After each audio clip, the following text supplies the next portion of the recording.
गुप्ता जी, रतन गुप्ता जी, अनुराग गुप्ता जी। गुरु जी, आपके चरणों में दास का कोटि कोटि प्रणाम। गुरु जी, मेरा सवाल यह है कि जिनकी अकाल मृत्यु या एक्सीडेंट में मृत्यु होती है, क्या उनकी आत्मा को शांति प्रदान होती है या नहीं? क्या वो ऊर्ध्वगामी को प्राप्त होगे? इसमें ये देखना है कि अब जैसे बड़े बड़े संतों के भी एक्सीडेंट में मृत्यु हुई है, हमने देखा है। पूज्य बक्सर के मामा जी नाम के बहुत बड़े संत थे, वो जा रहे थे कथा करने, बरसाने पहले दर्शन किए श्री जी के, सामने से एक ट्रक ने ऐसी तो बस राधा पधार गए। तो अब इनकी कोई आत्मा को अशांति थोड़ी है, तो भगवान के पार्षद है, भगवान में गए, समझ गए। अब जो पापाचरण कर रहा है तो शरीर छूटने के बाद उसको वैसी गति मिलेगी। खास बात मृत्यु कैसे हुई इससे मतलब नहीं है, खास बात है उसने जीवन कैसा व्यतीत किया इससे है। जैसे पूज्यपाद श्री उड़िया बाबा जी महाराज इतने बड़े सिद्ध संत, और अंतिम दशा होती कि गड़ासा से नहीं, वो एक पागल आदमी, विक्षित आदमी, कई गड़ासे ऐसे और उससे, तो अब क्या अधोगति होगी क्या? अरे वो तो जीते जी ब्रह्म पद प्राप्त महापुरुष है, समझ लेना। मृत्यु की घटना से किसी के परिणाम को नहीं जोड़ा जा सकता, उसके जीवन से परिणाम को जोड़ा जाता है। उसका जीवन कैसा था? मानो जैसे परीक्षित जी का सर्प काटने से मृत्यु हुई तो उनकी दुर्गति थोड़ी हुई, तो सीधे परम पद में गए। क्यों? जीवन भगवान में था, भजन में जीवन था। अब जैसे कोई बहुत पापात्मा पाप कर्म कर रहा है तो देखा गया कोई कष्ट नहीं, बहुत आराम से मृत्यु हो गई, बहुत आराम से मृत्यु। हमने देखा है कि कोई बीमार नहीं रहे, वैसे दिल फेल हुआ 2 मिनट में चले गए। एक आदमी पाप करता है, जुकाम नहीं होता है, खूब चौड़ी छाती करके खूब घूम रहा है। एक आदमी बड़े धर्म से भजन कर रहा है और जीवन उसका बड़ा दुख में देखा गया। अब इसी रहस्य को जान रहा है, वो पाप कर्म कर रहा है तो उसके पुण्य खर्चा हो रहे हैं, सिद्धांत है। अब जब पूर्व पाप और ये पाप जुड़ेगा तो उसकी दुर्गति हो जाएगी। अब इनका अंतिम जन्म है तो इनके जितने पापों से भुगता दिए जाते हैं। अंतिम परिणाम जाना जाता है जीवन की धारा से। तुम्हारी जीवन की धारा कैसी रही? अब जैसे एक आदमी है, अचानक बैठा हुआ है, दीवार गिरी, मर गया, उसे आप अकाल मृत्यु कहेंगे, लेकिन अब उसने जीवन कैसा व्यतीत किया है? अगर जीवन भजन में व्यतीत किया तो भगवान को प्राप्त होगा, और जीवन गंदा व्यतीत किया है तो उसके गंदे आचरणों के कारण उसका जीवन का परिणाम। केवल मृत्यु की घटना से कोई उन्नति या उन्नति का विषय नहीं होता, उसके पूरे जीवन से तारतम्य जोड़ा जाता है। मृत्यु की घटना तो पहले से निश्चित हो चुकी होती है, हम जिसे अकाल मृत्यु कहते हैं वो भी निश्चित हो चुकी होती है। भाई जैसे हमारे पाप बहुत बढ़ गए तो भरी जवानी में हमारी मृत्यु होनी है, एक्सीडेंट से होनी है, कैसे होनी है, पहले से निश्चित हो गया। पूरा काल व्यतीत होकर के बुढ़ापे में मृत्यु होती तो बाल, अब जवानी में मर गया तो उसे अकाल मृत्यु कहेंगे। अब उतने में उसने क्या आचरण किया है? अगर वो सतधर्म किया, माता पिता की सेवा की, भजन किया और फिर मृत्यु हो जाती तो उसका कल्याण हो जाएगा।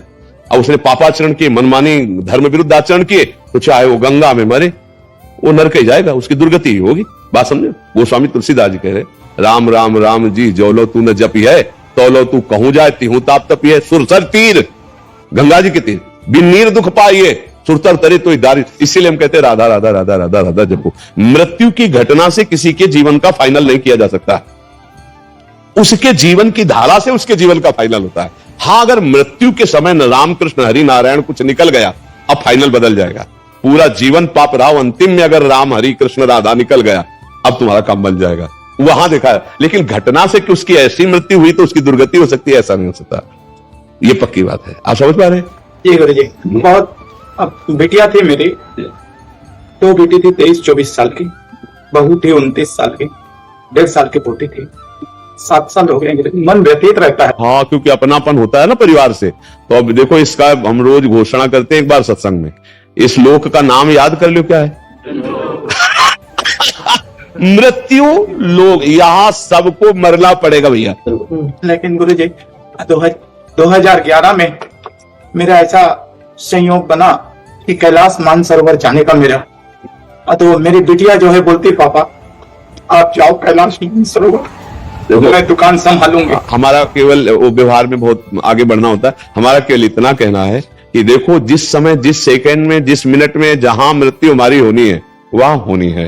वो हमारे कोई प्रियजन बनकर जो आते हैं वो अपने कर्मों का भोग भोगने आते हैं और हमको भुगाने आते हैं। जैसे आप कह रहे हो 7 साल से मैं दुखी हूं, तो दुखाई तो देके गए ना, वो अपने कर्मों को भोग करके गए और हम उनके चिंतन में दुखी हूं। अध्यात्म यही बल देता है कि उनके चिंतन को त्यागो, हरि चिंतन में लगो। ये ठगबाजी करने के लिए माया सब चरित्र रचती, न तो कोई तुम्हारा पुत्र है न कोई तुम्हारी पुत्री, एक सच्चिदानंद भगवान ही ये नाटक कर रहे। अब अपने को संभाल लो और खूब नाम जप करो और किसी के प्रति रो मत, अब प्रभु के लिए रो। हे नाथ अब तो कृपा कर लो, ये मेरा जन्म अब आपकी प्राप्ति के लिए हो जाए। हाँ, कोई तुम्हारा नहीं। देखो हम एक तुमको कथा सुनाते हैं। एक चित्रकेतु नाम के राजा, भागवत में कथा आती है, चित्रकेतु नाम के राजा थे, उनकी बहुत सी रानियां थी और एक भी पुत्र नहीं थे, तो वो बहुत उदास रहते थे। तो देवर्षि नारद जी और अंगिरा जी, भागवत की कथा है, देवर्षि नारद जी अंगिरा जी गए, उनको समझाने ही गए थे कि तुम धर्मात्मा राजा हो, उदास मत हो पुत्र के लिए। तो उन्होंने जाकर के जब समझाने की कोशिश की तो उन्होंने कहा हमको इस समय ज्ञान नहीं, हमें पुत्र चाहिए, यदि हम पर कृपा करने आए हो तो हमें पुत्र दो। तो उनका पुत्र तो सुख तो तुम्हारे भाग्य में है नहीं, पर तुम हठ कर रहे हो तो मैं तुम्हें पुत्र देता हूं, पर हर्ष और शोक दोनों की प्राप्ति होगी। अब वो ये नहीं समझ पाया कि हर्ष और शोक दोनों की प्राप्ति होगी, पुत्र देता हूं, इस बात पर उनकी बुद्धि टिक गई।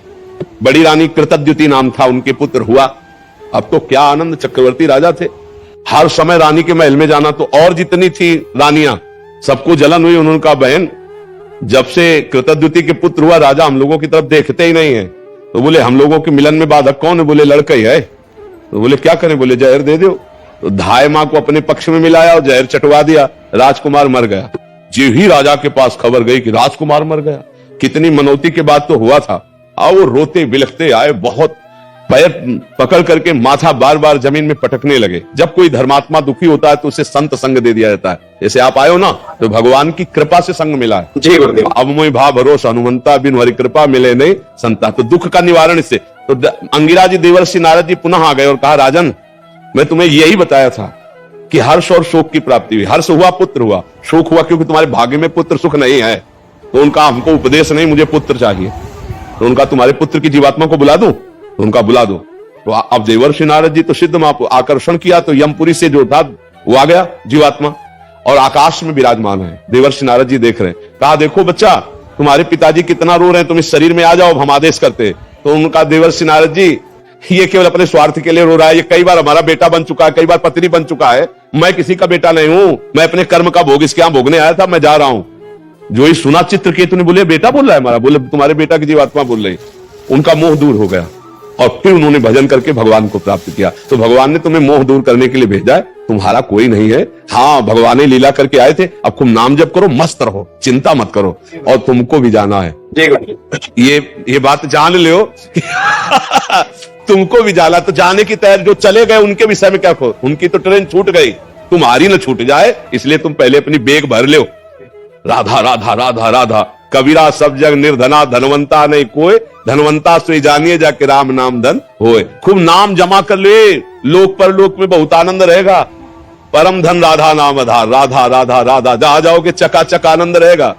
अब यही का बैंक बैलेंस किया। ये देश ऐसा है कि कपड़ा तक उतरा लिए जाते हैं, मतलब शरीर कपड़ा है ना आत्मा का, ये भी आग लगा दिया जाता है। अब केवल जीवात्मा पर कर्म को लेके जाता है। कर्म हमारे हमको बहुत दुख देंगे, देख लो। ऐसे ऐसे कर्म कियो, सब लोग बैठे हो, अगर आप ऐसे निर्णय पूछा जाए कि ऐसे कर्म करने वाले को क्या दंड मिलेगा, तो आप क्या उत्तर देंगे? खुद देख लीजिए।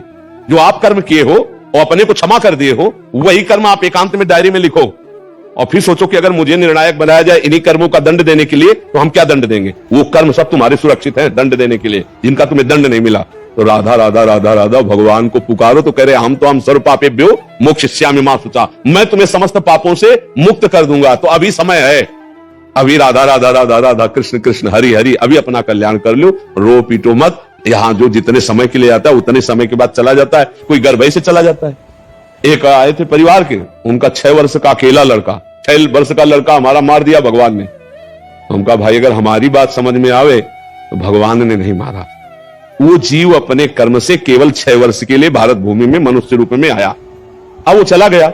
तो आपका भी कर्म है कि अब आप दुख भोग रहे हो उसके वियोग में। नाम जप करो, भगवान को कोसो मत। जो जितने मिनट के लिए आया उतने मिनट ही रहेगा।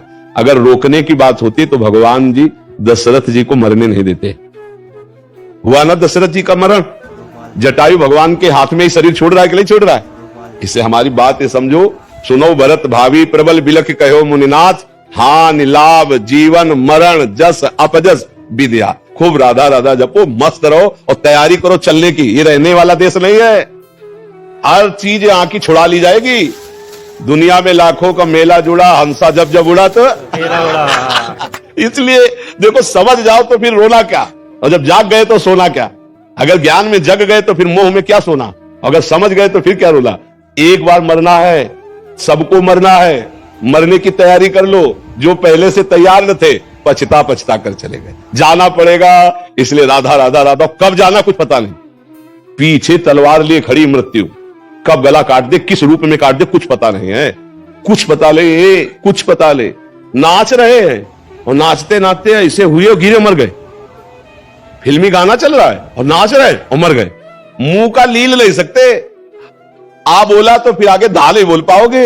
जितना बस उतने में रोक दिए जाओगे। सरकारी काम है, सब छीन लिया जाएगा, पहले ये समझ लो। तुम्हारा यहां कुछ नहीं रहेगा। स्त्री पुत्र परिवार मकान दुकान बैंक बैलेंस सब छीन लिया जाएगा। तुम्हारा शरीर छीन लिया जाएगा। तुमको अकेला यहां से जाना होगा। तुम्हारे पास होगा तो तुम्हारे कर्मों की पोटरी होगी, धर्म और अधर्म जो किया है, और इन दोनों पोटरियों को आग लगाना हो तो नाम जप करो, राधा राधा राधा राधा राधा। बढ़िया चकाचक व्यवस्था होगी, मरने में भय नहीं लगेगा और भगवान के समीप जाकर आनंद भोगोगे। जैसे भारत में आनंद ले रहे हो, ऐसे भगवान के दिव्य धाम में तुम्हारे लिए हर व्यवस्था होगी। अलग महल होगा, बढ़िया भोजन व्यवस्था बढ़िया, मरना है नहीं। ठाकुर जी का भोग मिलता है वहां धाम में, प्रियालाल के साथ खेलने को मिलता है और परम सुख प्राप्त होता है। मरने का भय नहीं, आना जाना नहीं, बुढ़ापा नहीं। खूब मीठा खाओ, शुगर नहीं होगी। हाँ, high blood pressure low blood pressure नहीं होगा भगवान के धाम में। इसलिए हम सब तैयारी करें भगवान के धाम में जाने की। नाम जप करें, खूब नाम जप से आनंद आएगा। आज से रोना छोड़ दो, बंद कर दिया। हाँ बिल्कुल, नाम जप, हाँ नाम जप करो। हम जो कह रहे हो तुम्हारे को परम मंगल में बात कह रहे हैं, नाम जप करो। इसीलिए संतों के मार्ग में आके मैं हमारी पत्नी को मैं एजी वो चीज कहना 7 साल से छोड़ दिया हूँ। हरिओम के नाम से ही पुकारता हूँ। बहुत बढ़िया। वो आपको क्या कहती है? वो भी हरिओम ही। अच्छा, बोले हरिओम तो बोले हरिओम है। ये बहुत ये बहुत बढ़िया, नहीं बहुत बढ़िया, नहीं अच्छा ठीक है। अपने यहाँ भी बुलाते राधे तो बोले राधे, ऐसे बात करते ना। श्री हरिवास तो कहेगा हाँ श्री हरिवास, अपने भी ऐसे ही बात करवाते। ठीक है।